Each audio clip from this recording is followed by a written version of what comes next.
if anything, after Trump still won, it's magnified. That doesn't go away. That becomes 10 times as strong. We are angry.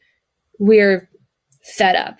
We're no longer putting up with the bullshit that we put up with 8 years ago.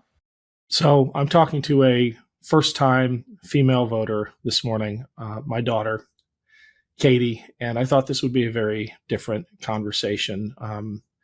We almost canceled it, but Katie, I wanted to check in with you and maybe offer some of my own thoughts, but I guess, how are you feeling, first off? I'm feeling a lot of things, but none of the things that I thought I would feel quite so soon after Tuesday. And now I'm kind of longing for the anxiety and the hope and the unknown, because right now what we know is something that's all too familiar.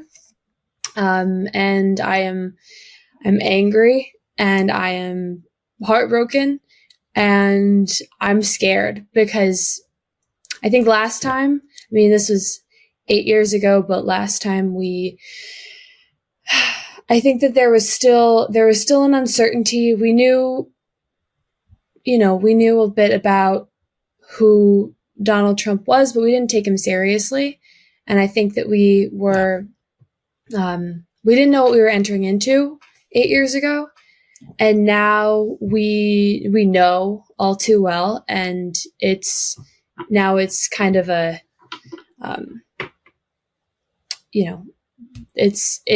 there's more fear because we know what he's capable of. We know that any reasonable person that may have worked with him the first time has completely abandoned ship. And we thought that would be enough. If your own vice president isn't going to vote for you, we thought that would be enough for it to not even be a close race. But for it to have been decided this early is it's heartbreaking, and it makes me angry and ashamed to call myself an American alongside the people who voted for him. Yeah. Well, I understand all of those feelings. And I want to say, first and foremost, you held up your end of the bargain, of the citizenship bargain. You understood the issues, you understood the risks, and you did the right thing. So many millions of Americans did not. I think the pundits are going to be all over the map as to why, whether it was disinformation or racism or the economy. We're not going to know. We may never know. But one thing I do know is that we need to stand in the way. I need to stand in the way of Trump hurting the people I care about. And I'm not asking you to do that. I think everyone will do what they're capable of, because this is the real test. Organizing a campaign and getting votes out, that's sort of table stakes for citizenship. But this is the real character test of a nation. In my heart, I do believe that the margin of error or the difference in this election was made up by people who didn't really understand the threat that Trump was, by people who didn't really understand that he's going to pardon insurrectionists, people who beat cops, that he's going to replace generals who are loyal to the Constitution with generals who are loyal to him.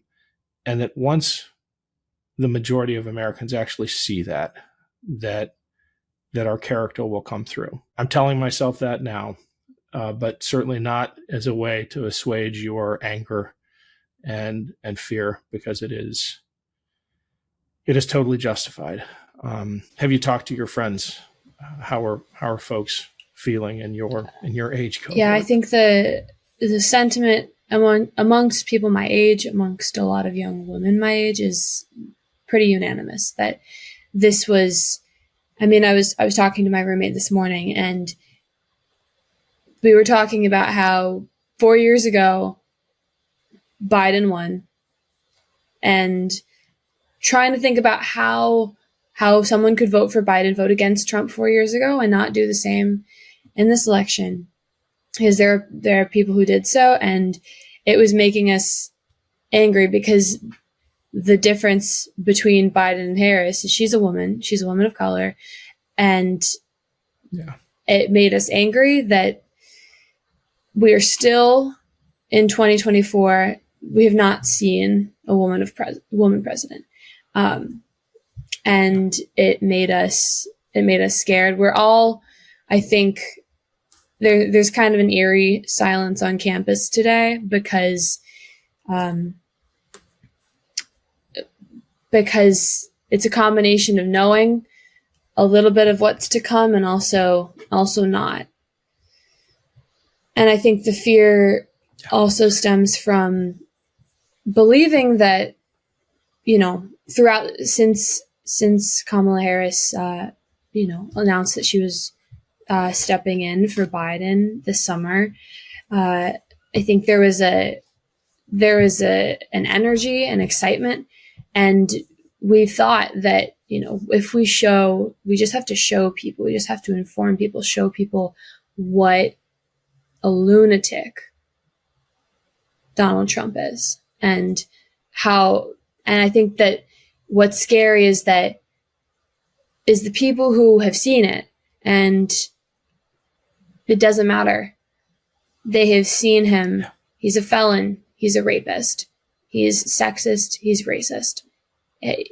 He's all the things that this country should not stand for. And they have seen that and stood by it time and time again as he gets worse and worse. And they validate his every move. And at this point, it leaves us wondering, what would it take? What would it take for them to see? And I think the fear is in that nothing, because it wasn't January 6th. It wasn't an abortion ban. It wasn't any of these things. And so 4 years ago, we celebrated and thought that we got rid of this guy, and to be coming back, voting in my first election and seeing this, it's horrifying. Yeah, it is. And I cannot make excuses for those people who saw Trump for what he is and still voted for him. It's going to take me a long time to wrap my head around that. I'm sure there are people we know and care about who fall in that category. And that is something I bet we have in common with every American who stood on the right side of history. And we're going to have to grapple with that, how we accommodate the people in our lives who chose the rapist. I don't have that answer. I do know, and I pledge this to you, that I am going to stand in the gap with everything I have, with this platform, with Veterans Against Trump, Vets for Responsible Leadership. There are good people who are going to step up, and when I reference America's character test, that's actually what I'm talking about. There are a lot of summer soldiers and sunshine patriots out there, but the real test is going to happen over the next few years. And I still believe in America enough to think we will prevail. But yeah, go ahead. Well, I can speak to the sentiment amongst young women, because I think that what we had going into this election, what we hoped was going to be enough, was we're done. We're fed up. And women who stood by their husbands in 2016 and 2020, when they voted for Trump, are divorcing them now. We are not tolerating. I mean, if you look at the voter turnout, women showed up for Kamala Harris. They showed up to vote unlike ever before, because we knew even though we have different backgrounds, different life experiences, we all had something in common, which was what was at stake with our bodily autonomy in this election. And we hoped that anger and that passion and that drive was going to be enough to win this election.